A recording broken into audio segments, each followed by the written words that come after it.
Hey everyone, as video editors, we've all felt the excitement around DaVinci Resolve 20 beta, and for a good reason. The internet is buzzing with videos showcasing its massive improvement and brand new features. And even though I was a bit hesitant to upgrade since it's still in beta, the hype was just too strong to ignore. Just like the version 19 upgrade, the new releases enhances the exact feature that I rely on every day, while introducing tools that could seriously change how I edit for the better, and they might do the same for you. But instead of overwhelming you with every single update, I'm going to keep it focused and practical. In today's video, I'm breaking down 5 of my personal favorite features in Resolve 20, the ones that truly stood out and are already making a difference in my workflow. Let's jump in and see what's new. So guys, before I start my list, just know that this was a very tough list to actually put together just because DaVinci has a lot of update that was good. They had a lot of updates, okay? I believe they had up to 100 features or improvements, okay? So it was tough to come up with top 5, but I have top 5, and these are the top 5 that personally gonna change the way that I edit, okay?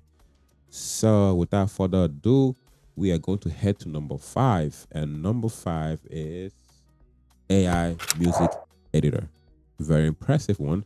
And a couple of months ago, I made a video on how I edit my sounds and music and how I mix them together. And I found a way to loop my music all over and over and over again. It's cool, but time consuming.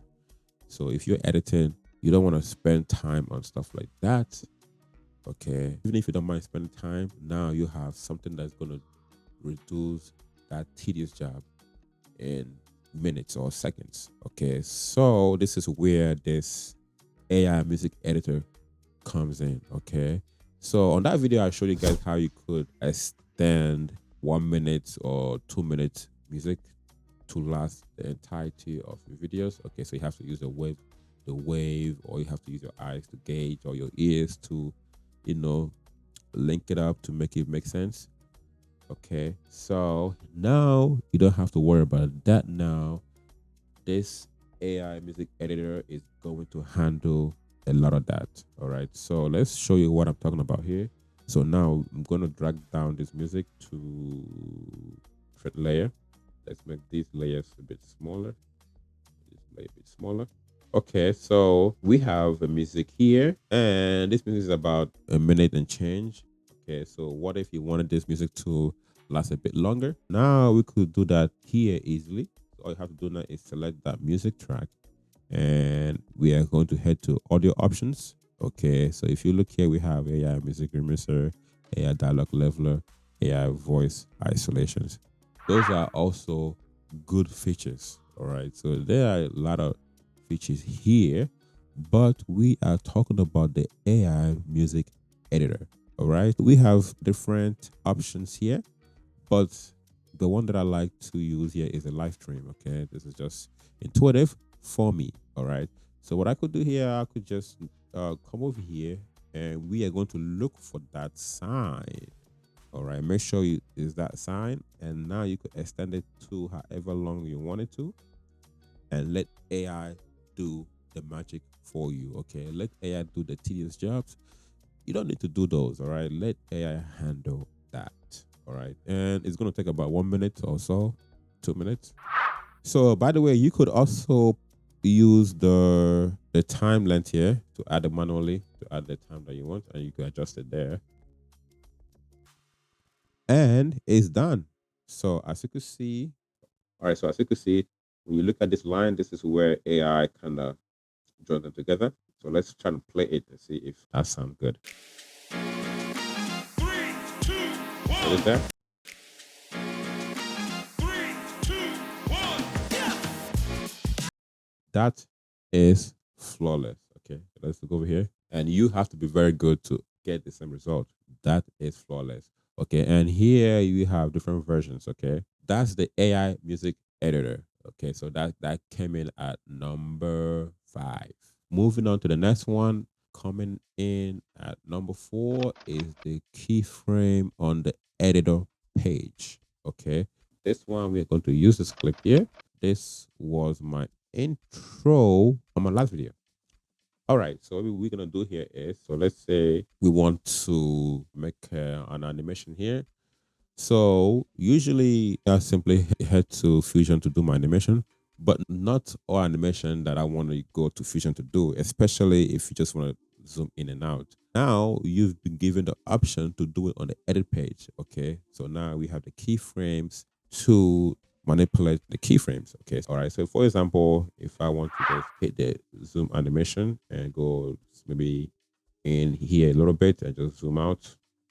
So now we've made animation here. Zoom in. Okay, so let's say you think that is short or that is too long. You could mess with the keyframes here. So now we could select the keyframes over here, and now you could see the keyframes here on the parameters. So now you can move this keyframe. You can move it closer. Okay, so now it's a bit faster. But that's not all. You could also go to the parameter and change this to keyframe curves. Now you can make it even smoother. All right, so if you use a spline tools, this is going to feel intuitive to you. And now you could use ease in, ease out. Okay, and now you have these handles, and you could also play with these handles as well. All right, just like you would do when you are on the spline tool. And that's not all. So if maybe you, so for some reason you just want a visual representation of where exactly the keyframes are, you could hit this show keyframe tray and you could zoom in here and you know exactly where the keyframes are. All right. Now you have a better judgment of how to use this keyframe if you choose to. All right. And you can move it here. Okay. And that is number 4. All right. So this is a game changer, especially when you don't need to hit the Fusion page. You could do it right here. Okay, so that is number 4. And let us move to the next one. So coming in at number 3 is the multicam smart switch. Okay, so these are for those people who edit stuff like podcasts or edit videos that have multi cameras. Okay, so if you do edit those kind of videos, this is for you, and this will save you a lot of time. I'm even shocked that DaVinci actually added this. Okay, because prior to this, there's other paid programs that do provide these services. If you're gonna edit podcasts, you know how long that usually takes. So if you're editing like a 2-hour podcast, imagine doing that manually, cutting from one camera to the next camera to the next. All right, but let's show you what it's gonna look like.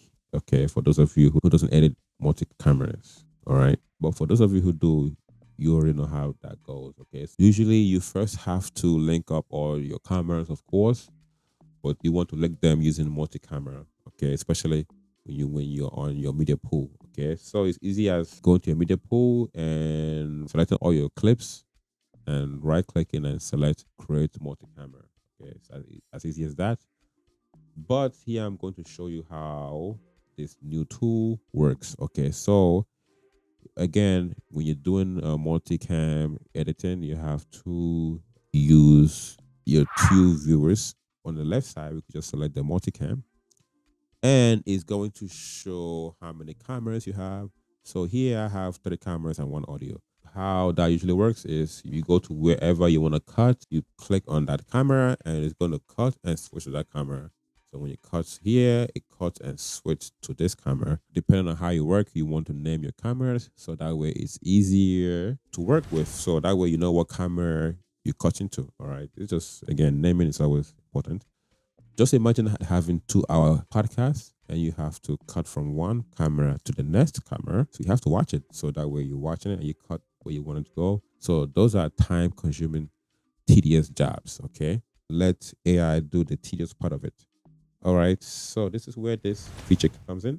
And it is this symbol right here. When you click on it, now it gives you options how fast you want it to cut from one camera to the next camera.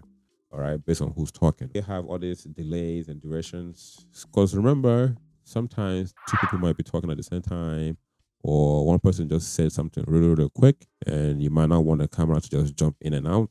Okay, so sometimes you want to set it in a way that makes sense to you. Okay, so this is where all the settings comes in. Okay, you have the edit, change, delay.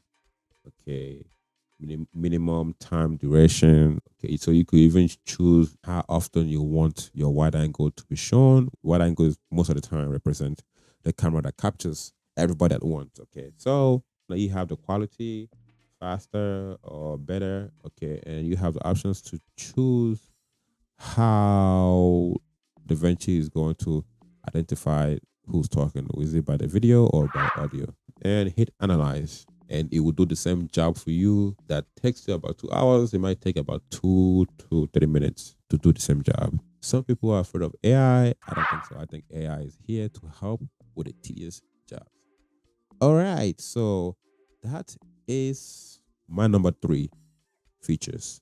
If that is number 3, I wonder what's going to be the next 2, because that's very impressive. Like I said earlier on, we usually have third-party apps or tools that helps with those. Okay, and now it's within DaVinci. Boom. All right, so let's head to number 2. All right, so coming in at number 2 is animated subtitles. Okay, so this is my number 2 just because of how this was demanded. Remember, if you're on social media, every clip has animated subtitles. So it's only right if DaVinci has animated subtitle, and they're delivered on this ones. Okay, so this one also had third-party apps that helps with that. So now you don't need a third party. And normally if DaVinci has it, DaVinci might do a better job. Okay, so let's see what we got here. All right, so let's use one viewer here, and I'm going to use an in and out point here so I don't have to create for the entire video. Let's create subtitle first. All right, so we're going to head to timeline. We're going to head to AI tools and create subtitle from audio. Choose how many characters per line, stuff like that. Well, those are optional, so you choose according to what you like. All right, and he creates, these are usually fast. All right. All right. So that took about, I don't know, 30 seconds, 40 seconds.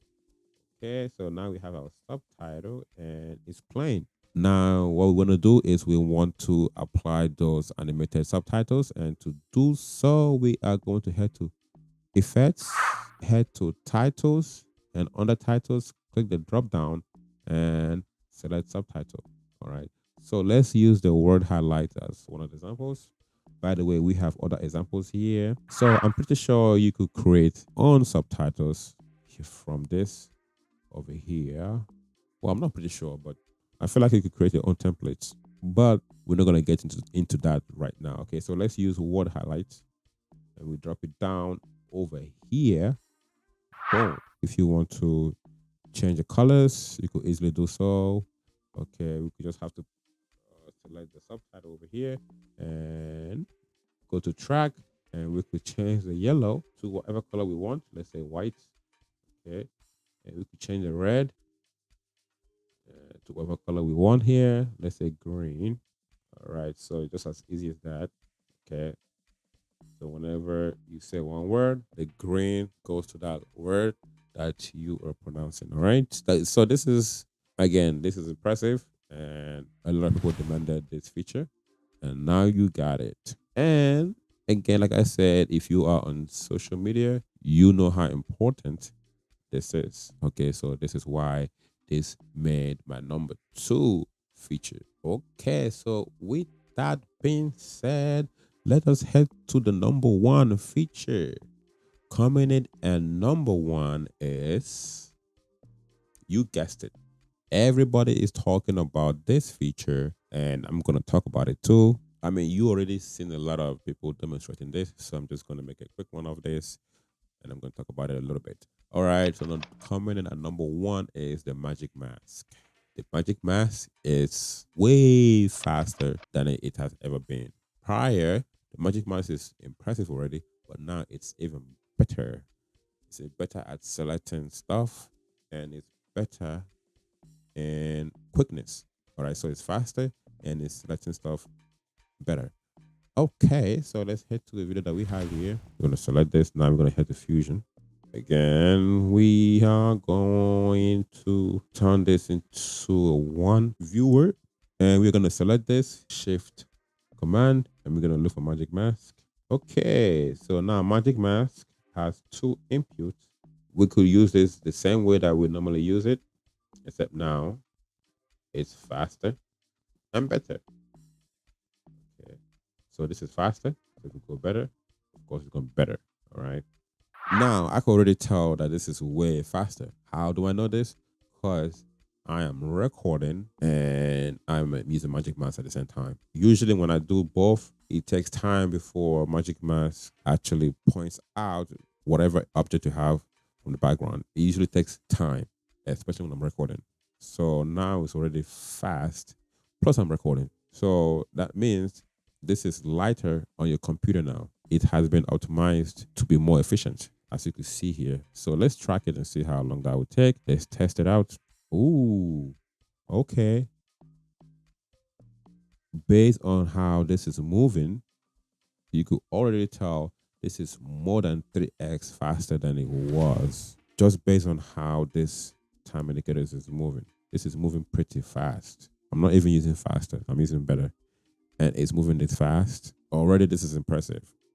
Already. Now I know why people are raving about the Magic Mask. I could see it right now. You know, sometimes people just hype stuff up just to hype it up. This is not the one. This is not that. You are looking at it live.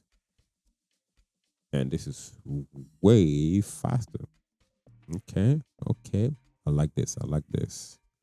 Now you see why this is my number one. Because of how important the Magic Mask is when it comes to editing. Okay. Especially when you're doing some graphics. This is very important. You know how important this is. But as you know, Magic Mask is on Fusion page and the color page. Okay, so now we've seen how fast this is on the Fusion page. Well, if it's fast here, it's already going to be fast on the color page. All right, but on the color page, this look a bit different. And let's head to the color page. We're not going to redo the same thing we just did on the Fusion page. Okay, it's the same process. We already know how to do this. In the color page, it's not like drawing here. Rather, we just hit a point and we hit a point. You could draw it, but you don't need to draw. You just hit a point and it does the magic for you. So let's hit the overlay. We toggle the overlay and see exactly what we did. Okay. So we just draw back here and boom, it got it with the accuracy. All right. With the accuracy. Of course, if we hit better, it gets better. All right. So you could track it just like we did in the Fusion page. These are my 5 personal favorite upgrade in DaVinci Resolve 20 better. With that being said, I've come to the end of this video and I will catch you on the next one. Don't forget to subscribe. Don't forget to hit that like button and we will catch you on the next one. Peace.